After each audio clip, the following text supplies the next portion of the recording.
नाज़िन शहदादकोट जे शहरनि खे पाणी जी फ़राहमी यकीनी न बणिजी सघी आहे। 45 करोड़ रुपयनि जी लागत वारे वाटर सप्लाई स्कीम रोलड़े जो शिकार आहे। इन हवाले सां वधीक तफ़सील ॿुधाए रहियो आहे सद्दाम सोलंकी। नाज़रीन, हिन वक़्तु असीं शहदादकोट जे वाटर सप्लाई 4 ते मौजूदु आहियूं, जेका 45 करोड़ रुपयनि जी लागत सां ठहियलु आहे।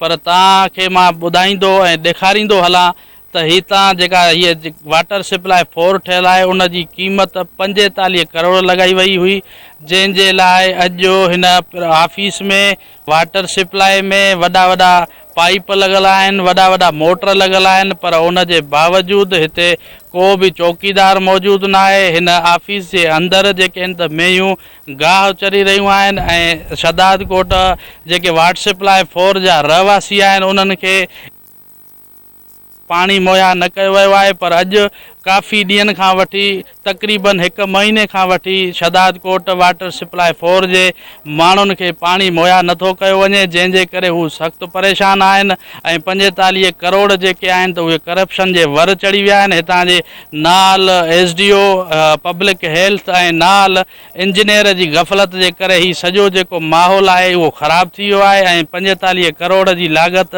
जेका पैसा हुया उहे करप्शन जे वर चढ़ी विया आहिनि।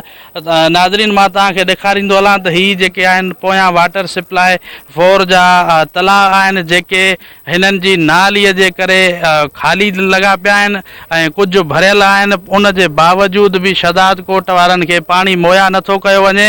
हितां जे शहदादकोट जे रहवासियुनि मुतालबो कयो आहे डिप्टी कमिश्नर कंबर शहदादकोट ऐं बाला हुकूमत खां त हिननि जे ख़िलाफ़ कार्रवाई कई वञे ऐं जेका 45 करोड़ जी लागत हिननि करप्शन कई आहे उन्हनि जो हिसाब किताब करे वाटर सप्लाई 4 जे रहवासियुनि खे पाणी मुहैया कयो वञे। कैमरामैन रियान मंगणार सां गॾु सद्दाम हुसैन सोलंकी, धरती TV न्यूज़, शहदादकोट।